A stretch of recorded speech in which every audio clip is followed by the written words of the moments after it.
அது இல்லாம கரேஜ் மூணுமே இருந்திருக்கு. ஜஸ்பிரீத் பும்ராக்கு டெஃபினட்டா ஒரு பிக் கேம்னு அவருக்கு தெரியும். ஃபார் அவரோட பெஸ்ட் ஸ்பெல் இன்னைக்கு வந்திருக்கு. நீங்க பாத்தீங்கன்னா அந்த அளவுக்கு அந்த விக்கெட்டை கணிக்கக்கூடிய ஒரு எபிலிட்டி. சப்போஸ் நம்ம அந்த கேட்சும் பார்த்தோம், சூப்பரான கேட்சஸ். பட் அகெயின் அந்த அளவுக்கு ஒரு ரூமே கொடுக்கல பேட்டர்ஸுக்கு. நீங்க பாத்தீங்கன்னா ரன்ஸும் கொடுக்க மாட்டேங்கிறாரு, விக்கெட்ஸும் எடுத்துட்டு வந்திருக்காரு. ஒரு கம்ப்ளீட் அசட்டா இருந்திருக்காரு இந்தியன் டீம். வித்வுட் அ டவுட்டுங்க. But Bumrah player of the match வாங்குறது நம்ம எல்லாருமே எதிர்பார்த்திருக்கோம். யாருமே எதிர்பார்க்காத ஒரு விஷயம். Player of the tournament Sanju Samson. ஏன் எதிர்பார்க்கன்னு சொல்றேன்னா, இந்த டோர்னமெண்ட் ஆரம்பிக்க போது பிளேயிங் லெவல் அவர் கிடையாது. மொத்தமாவே 5 ஆட்டங்கள் தான் ஆடி இருக்காரு.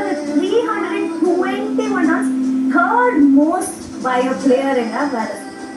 வேர்ல்ட் கப்ல இப்படிப்பட்ட ஒரு பெர்ஃபார்மன்ஸ், டிராப் பண்ணப்பட்ட பிளேயர் வந்து அந்த பிளேயர் ஆஃப் த டோர்னமெண்ட் விருது வாங்குறாருன்னா சாதாரண விஷயம் கிடையாது. அது யாருமே எதிர்பார்க்கணும் நான் சொல்ல மாட்டேன். என்னோட கமெண்ட்ரியில் அந்த சாய்ஸஸ் வரும்போது என்னோட பிக்கே நான் சஞ்சு சாம்சன் தான் சொன்ன பிளேயர்.